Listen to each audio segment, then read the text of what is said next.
Glitter cannons, eh? Life would be more beautiful with more glitter cannons. Alright guys, Jack here, JBF Music and Guitar Lessons. What I've got for you today is the analysis to Band-maid and their song Endless Story. If you don't want the starty, stoppy and the explainy things, just click the eye up there for the straight reaction. If you yourself have a request or something you'd like me to check out, feel free to leave a comment, but please do bear in mind things on Patreon get bumped up to the top. So I want to give out a huge shout out and a massive thank you to Rabbi Rabs, Glenn Kelly, Stephen Williams, Rebecca Hay, Falcon Sooner and Dales Ghost for their support on that platform. It lets me keep doing these, so just thanks again so much guys. So I would classify this song as about as ballady as you can get without going full ballad. As long suffering subscribers will know, ballads are not really my jam. This looks like an extended version of the song, I think, so I'm guessing there's going to be a wee bit crowd participation or something to that effect, and not in a ballady way but in a thankful way is what it feels like. Part of this is because when I was skipping to find a shot I liked for the screen bit there, a lyric came up that said something to the effect of like, we couldn't do this without you, or thank you so much for coming along on the journey, and I don't totally remember what it was, but that also made me think, oh, maybe there's a bit here, because I think the song, the version I watched before was shorter than this, but my brain might be failing me. So with that in mind, we'll actually put the lyrics on. And like I'm doing just now is trying to veer away from the guitar, although I do have it cradled against my body for protection. I'm going to try and use it more to explain musical elements than to just go into guitar town too deeply. If there are things on guitar you want me to do, then hit me up. I'm happy to make content on that as well. So, let's start the start.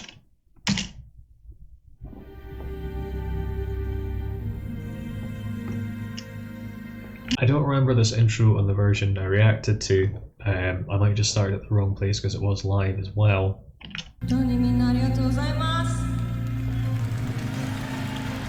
So is this like an end of set song, or does it come later in the set or something like that? This would make me think that the Endless Story is them as a band. That would be my guess, but probably tied in with a metaphor for something else. If you also thought of the Never-Ending Story theme tune, if that just popped into your head, then you join the club. Okay, so it's going to be a big sing-along here, right?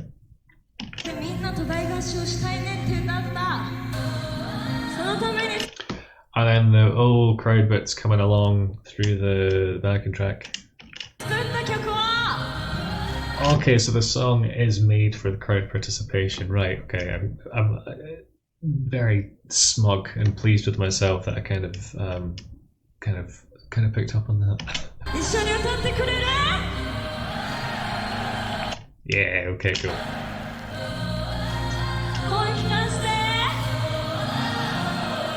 Yeah, because I'd been told a few times that it's rude to sing the lead vocal part in Japan, but you're encouraged to do the backing vocals, so that's a really good way of getting people to do it. And so Saiki can do the thing where you kind of talk to the crowd and get them engaged, and you just have this esoteric O's coming through the PA.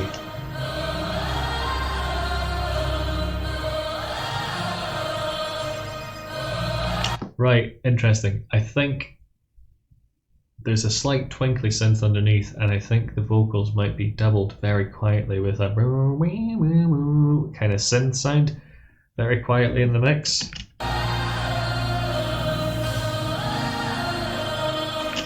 Oh, there's at least a string section, a kind of synthy string section coming in there. There's a slight artifact in that it could have been they put some auto-tune on as an aesthetic, or it could be doubled with a synth underneath, because there's something interesting happening there. So that was just straight doubled on this side with a kind of synthy, orchestral kind of violin type thing.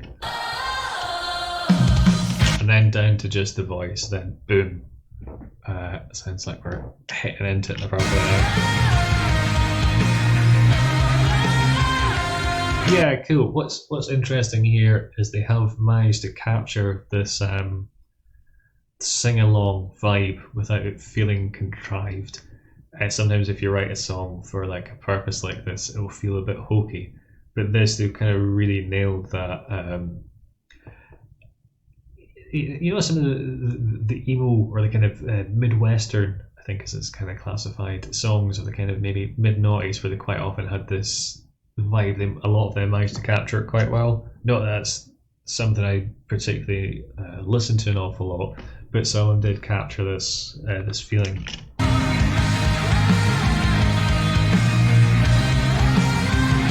So how are they capturing the feeling, Jack? Okay, the guitar here, Konami, is doubling up the what key are we going to be in?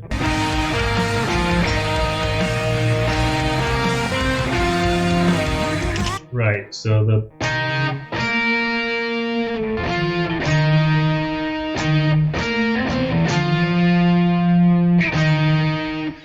playing that vocal line in octaves to double it, the drums doing the halftime thing. Dum, dum, dum, that kind of thing, right? The bass, I cannot totally tell if it's eighth notes or following the drum, so listen closely here.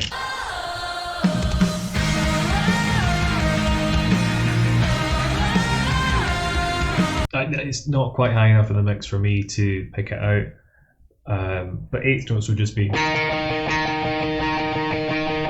If she was following the rhythm, you'd have something like. Both of them kind of work. It's doing straight eighth notes, the drums adding in that push kind of makes more sense to me in terms of like achieving this vibe. And I think the rhythm guitar was just chugging along quietly. Open chords. Like dong, dong at the start of the bar. And obviously you've got the backing track and the crowd singing along. The tempo is a kind of crucial part to this as well. It's at that sweet spot where it's kind of crowd wavy and not kind of stompy or kind of too ballady. It's like it's probably about 10 BPM away from a ballad, right?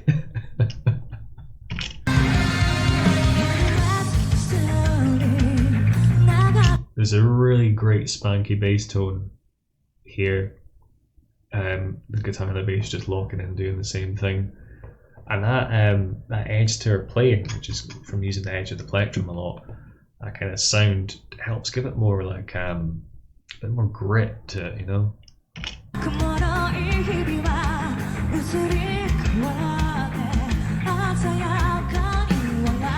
I think what Misa's doing is hitting slightly harder on the notes, accenting them when the kick drum comes in.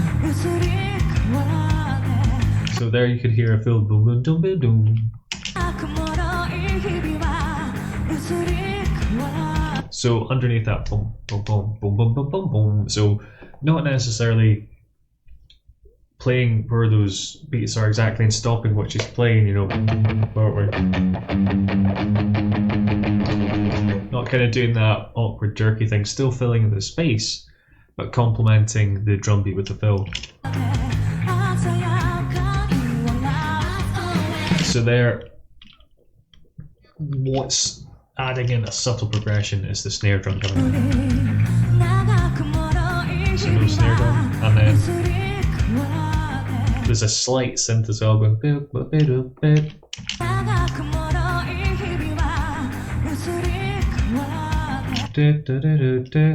Just a little subtle, and then here,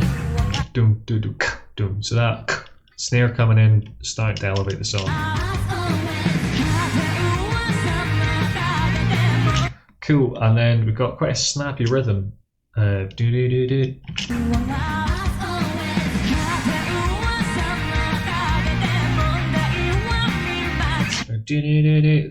kind of Midwestern emo type rhythm, and this bendy lead part over the top.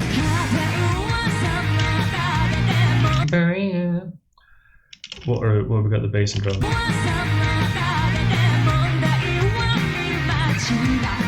Yeah, cool. So the bass pretty much doing the same rhythm, the kick drum complementing it.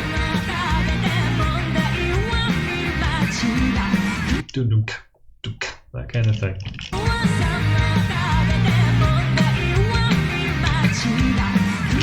Yeah, cool. So we've got that rhythm that's really being emphasised by the bass and the drums. Bendy part from Konami, the vocals here. Hitting these kind of higher notes, a nice kind of lilting melody, and that kind of contour is kind of feels like it's building up to something unconsciously, and again not too dissimilar to Midwestern emo. So I think there's directly or indirectly, I think a bit of that's kind of filtered into this song.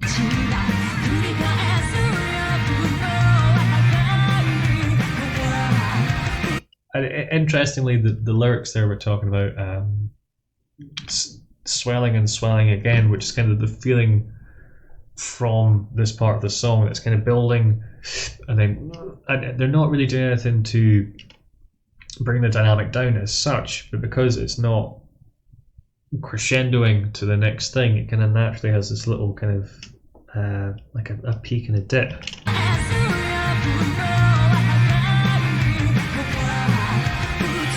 It's really interesting as well to try and put this in a decade, because sometimes you hear something, it's like, oh, that sounds quite 70s, that sounds 90s, that sounds 80s, and while it does sound a bit noughties, it's not exactly.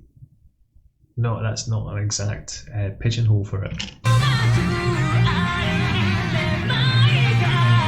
Because we wouldn't have had this kind of lead stuff in that type of music.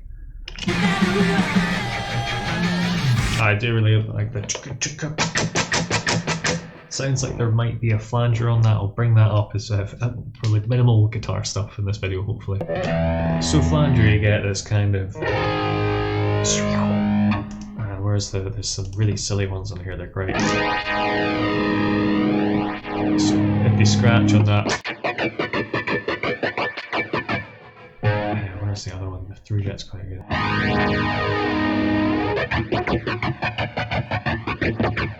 This cool kind of stereo jet, is that cool? So you can just kind of come up.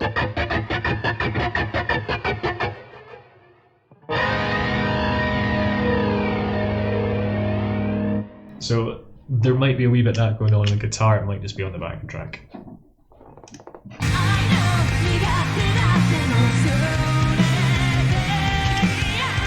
Yeah, it's got this real kind of noise, kind of the softer side of some of the emo stuff, because some of it got quite heavy.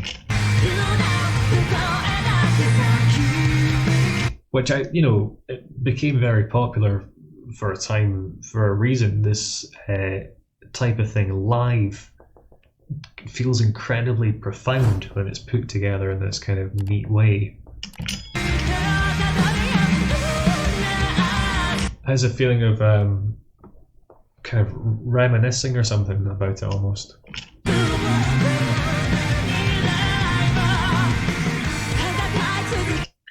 And then the Band-maid thing of making it go not faster but like double time, to add in a variation and to not make it too emo. Emo made, that might have to be the title of the video. We did a really bad paint job of making them look like emos. I hope I don't do that, but now the idea's in my head. Cool, and then here, having that kind of more fun, upbeat drum beat, giving it the O's a pop to make it less nostalgic and more kind of like in the moment. And changing a drum beat can have that profound an effect on something to help the journey of the song. Talk some guff, don't I? Hopefully I articulated that well enough.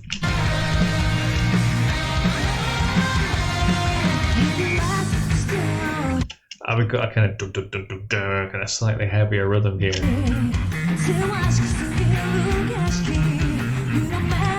Nice interplay between the kick drum and the bass. So again, Misa doing a very good job of following the drums while not letting the song lose momentum, and complementing them with what she's doing in her fills. Like that was pretty much her verbatim following them. Dun, dun, dun, dun. Dun, dun, dun, dun, dun. So she's taking the influence from the kick, sometimes really locking in with it. That's probably why they did the close up on that particular fill, because it just totally on with the kick drum.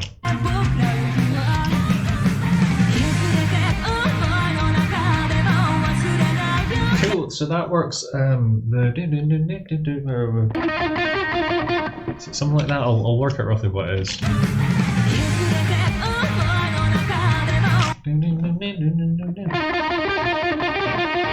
I can't hear exactly what it is totally, but here in this mix, that makes much more sense in the context of its song in this song than it did in the one I watched for the kind of initial watch through, the reaction. It just adds an extra bit of drive, an extra bit of interest, and the franticness of the kind of speed. Little dog break there. Sits quite nicely in it. It doesn't feel out of place. Probably to do with it being a bit lower in the mix and Miku's rhythm guitar being a bit louder here. So the last lyric there that's just caught my eye. Even by myself, I'm not alone. So maybe rather than the band growing, it's maybe more about the band and the fan base and the kind of synergy between that growing. So even if they're by themselves, they know they have the kind of support of their fans or something like that. I've read like 2 of the lyrics, so I'm probably way off here.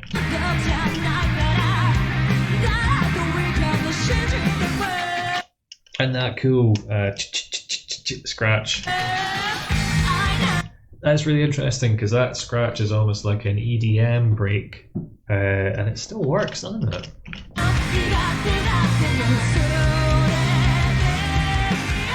It's a really lovely twinkly part, complementing the vocals on the guitar there. Just the rhythm filling out that mid-range where I want it to be filled out.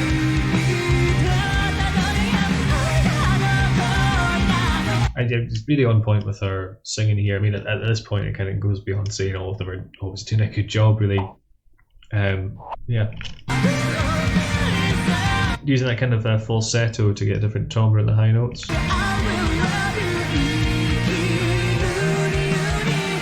So, that kind of ties in. Like, the reason to live is the music and this kind of relationship between the bandmates. Studio Dog's popped in here to say hello. Yeah, alright. Find a little sunbeam to lie in there, little Studio Dog. Yeah. Oh yeah, this bit's really cool. So you're dropping right down.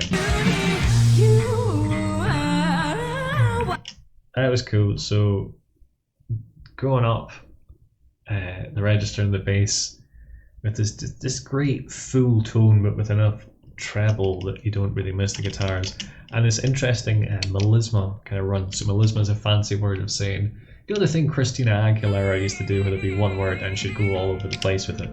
Melisma. So when you take a word that's one syllable long and you really stretch it out.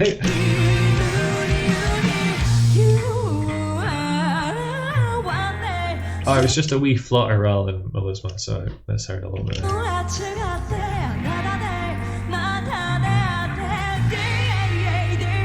The timbre in her voice has changed slightly there though, and I can't put my finger on exactly what's happened. I think she's just doing it a bit, not with less power, but softer to suit the section, which is beyond my analysis as a musician. I can't pick out how to do that. And then, yeah, there's this cool build up with the woes coming in. really quite a lot of rolls on the snare drum. So like a roll, if you think of a kind of military. That's a roll. I'm doing a bad impression of the snare drum there, but hopefully it's.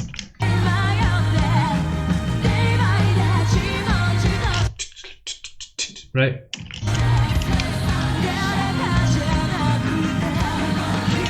Bass going up, doing some fills. It's just all these little subtle things that kind of tell you something else is happening. We're building this, and there's a swelling.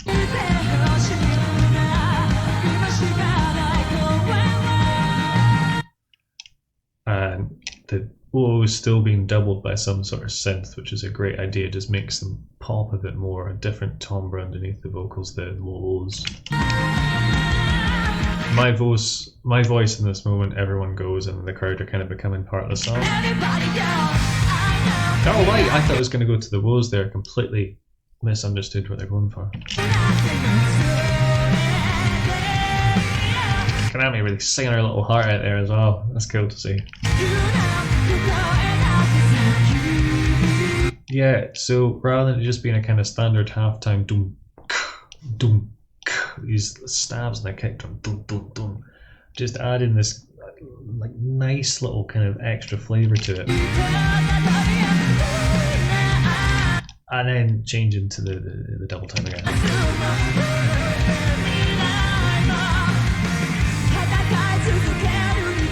There's a nice change there. They've gone to kind of like a different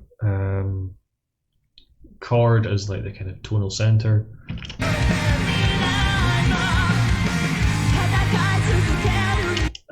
So it feels a bit different. It's a bit like if I use a kind of a basic blues to explain it, or kind of a basic thing. So you got your let's do a slight boogie. See here there. The chord change to here feels a bit different. Then it usually goes back to here. The next chord change is a different feeling again. Different feeling for the next one.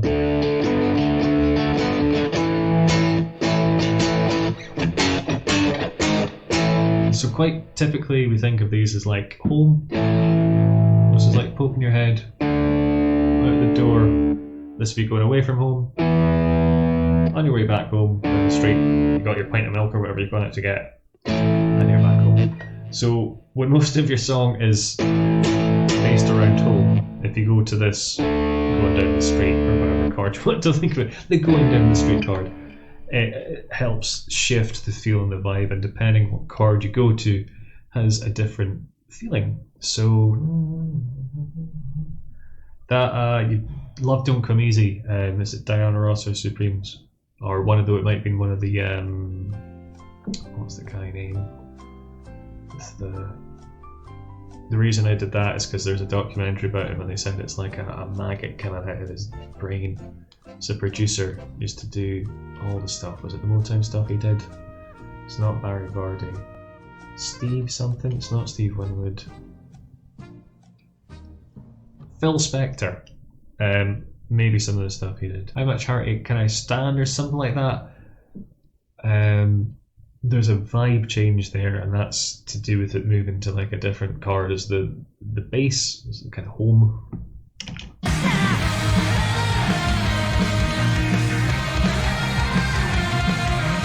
Cool, and adding in a bit more fire with these kind of bass fills and that sort of thing. It sounded like there's a bit of backing vocals going on there, though, even if there's no mic, you know. And that's a cool kind of counter melody to the one that's going on. And just nice O's, you know, it doesn't need to really be words at this point, does it? Just, you know, flexing our vocal capabilities a bit there. So this is the bit where I suspect there'll be audience participation. Kind of the most viewed bit of the video, so let's see what happens.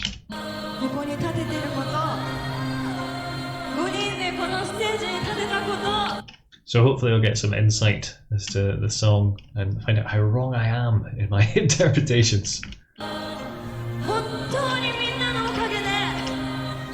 So yes, I think this is the line I saw before when I was looking for a kind of, not a thumbnail, but a resting frame to have the video on. Oh, she looked genuinely touched there in her eyes. I can see a bit of tears welling up there. That's really beautiful. It's easy with these things to, not easy, but you know, if they're doing the song every night on tour, at some point they might go through the motions where you kind of go on autopilot because your brain can't be switched on the whole time because you just be exhausted. So there are parts you need to they're just muscle memory, or you just kind of do. So it's really nice to see that this speaking part here, particularly with their shows are quite planned out and it's to their click track and things are quite regimented, that it's not become a kind of insincere, you know, through repetition that looked genuinely heartfelt, which is brilliant.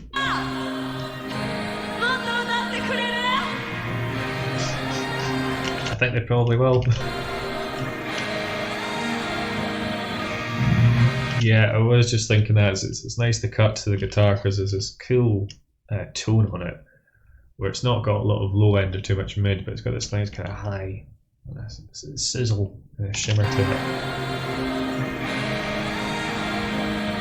it. You can hear quite clearly as well, sorry for pausing over the thing I was just talking about, the synth in the left speaker doubling the vocal, and then there's a little boom boom boom thing there as well. I'll put that back a tiny extra twinkle. Dun dun. It's there. It's very sneaky, and I think it pans while it's being played. Yeah, so a nice kind of quite bright but not offensively bright guitar tone going on. The O is being doubled, little extra synth twinkles over the top. And then that was cool. Went back to the octaves there to double up the final O's.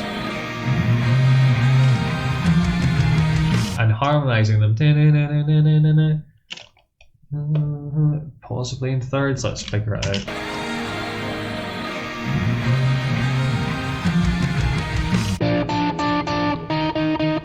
Right, so harmonizing the first one, a third below, and then, so basically she's going, no, not there. And the melody was going, no. So let's see if I can put that together. Yeah. Hopefully that's in the frame. So doing a twist on, because she's normally just been doubling them up verbatim before the woes, doing a little harmony and then resolving to the same note just for a little change. You know, if I wasn't pausing so much, I wouldn't catch stuff like that. Not on a first listen anyway. Cool. It's great that that's the point where she's moving to the middle in terms of stage move, and if you look at the spotlights coming from different angles, yeah, so you got one at the back and 2 or 3 out here just to really put the attention on her here. And just getting the crowds to go. It's really good to see her do the audience participation, kind of like crowd banter is kind of what we call it. Showmanshipping, front womening, I suppose. So letting the voices join together, the synergy of the band and the people, I'm guessing. Do correct me if I've missed a mark, because I think most of my analysis of vocals have been miles off. Really nice kind of falsetto, soft timbre voice.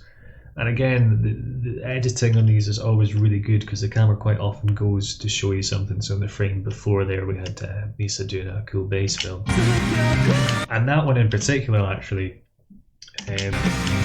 it's giving you like a crowd point of perspective, which is kind of what the song seems to be about. Again, this kind of nice swoop, taking advantage of the fact that this stage has, you know, three sides of it with people around it, so it's more kind of in the audience. And just to show how many people are there from that kind of swooping shot after. They always do a great job of stuff like that as well. But their team, I don't think one of them's sitting with a computer and a mouse going through like hours and hours of footage, but it's nice that there's that attention to detail carried all the way through. Speaking of which, it looks like her in-ear monitors are silver to match the earrings and the hairband.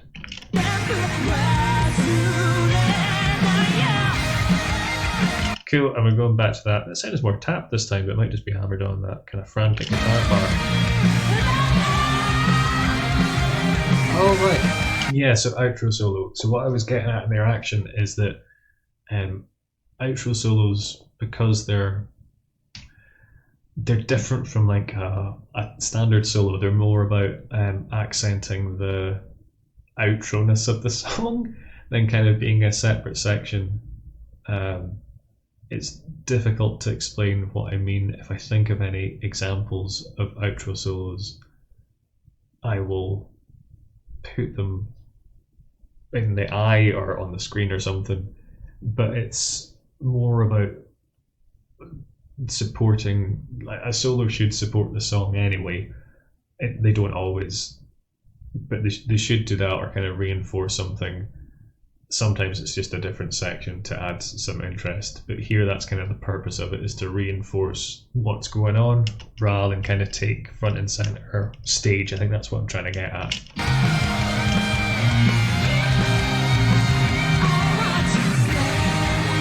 So like those bends, nice and kind of slow, a contour to it to leave lots of space. And the wee frantic part does kind of tie into what she was doing before, so it's not like we've been thrown a curveball from out of nowhere. Thematically, it makes sense in terms of like the continuity of the song. I come out with some nonsense, don't I?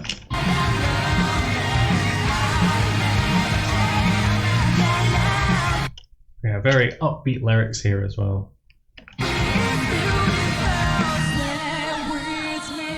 It's a really nice shot where her eyes just look really try and get it. There, it looks very sincere and looks like this is a very touching moment for her.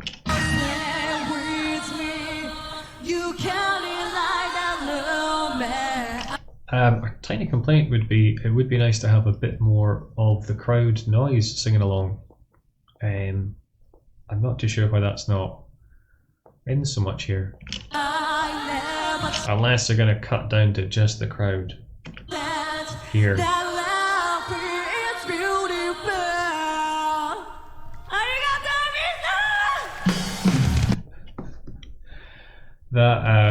So that's a sign of someone who's been doing a lot of singing. There's a little voice crack there when she's saying thank you.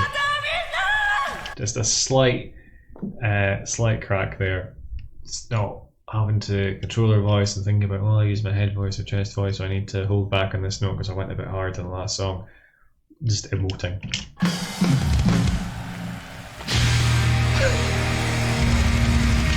Glitter cannons, eh? Life would be more beautiful with more glitter cannons.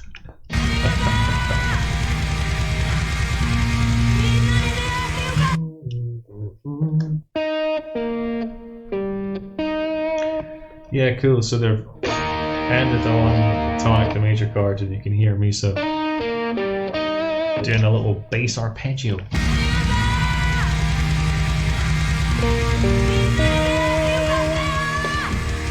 There's something about arpeggiating a chord like this on bass where it makes it sound oddly triumphant. I don't know the music reasons behind it, but it's something I have noticed if you arpeggiate a chord on the bass, perhaps because it's a bit unexpected. Arpeggiating just means playing the notes from the chord, so the chord would be an E flat. So if you play any note from that it's going to work with what the other two guitars are doing, and that's what she's doing. And she might go down and do an E flat, so they might be half a step down in their tuning here.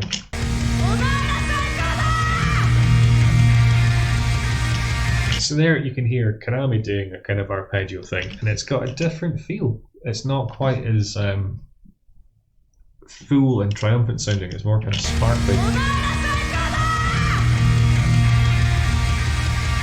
Yeah, so I believe they're down a step in D sharp or E flat tuning, because it looked like she was playing an E chord there. I can do the octave up. She might be going up to the 9 too there. Yeah, she is. So she's going for an E9, which I can only play up the octave just now. So put that note in to make it a bit more lilting. And Lisa's already gone down to her low E flat. But that worked really well with the kind of saying goodbye. Where were we? There's a song like that. It goes something a bit like that. It might be like a Radiohead one or something. And they've got all these. Do people bring these in, or do they get given them? Or are they falling from the rafters? These kind of like made. I don't know, I got ribbons? Like the logo.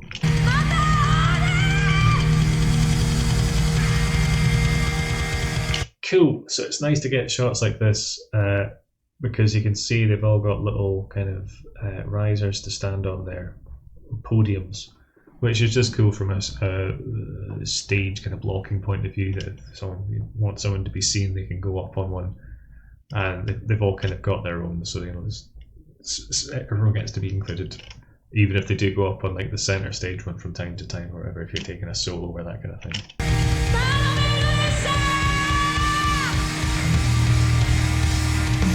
And that combined with the kind of bridge out to the bit in the middle, it's a really cool setup. I suppose it does mean that you don't get the same intimacy or kind of closeness with the crowd, because there's going to be this kind of bridge and this bit in the middle away from that center stage where you'd be used to people being there. But yeah, well, for that. I was like happy that one, eh?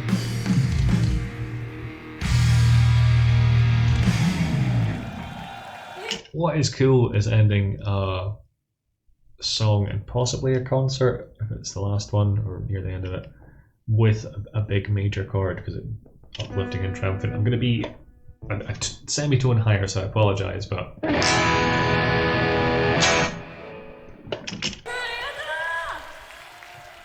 cool. It's one of my guitar teachers when I was studying. It said there's something oddly pleasing about just playing an E major rather than a minor, which is the one we tend to play as guitars. It's community here, but it's like there's something good about getting to play an E. Just chugging along on it. Just as a wee final thing here, this new format is not something I'm planning to do all the time. It's just something I'm going to have to do for the foreseeable future. What my plan originally was to have this kind of set up as a quick thing that I could just do, so if a new song or something dropped, I could check it out quickly without having to look at my calendar and go, okay, well I can block out that day, but I can only do this, and then I'll need to, and then it maybe take a few weeks to edit, and it'd be ages before something comes out, because it's quite nice to be able to do things more impulsively. So in the long term, I would hope to use these more for like a kind of quick overview, just give it a quick 2 cents on something, and then still keep the more in-depth videos like this one's been, for songs that me or yourselves are more interested in, like a deeper dive into. And if you don't care one way or the other, then thank you, that's brilliant. But just to reassure those of you who are like, well, I prefer this is too much new and I don't like the new, because I get where you're coming from. We fear change.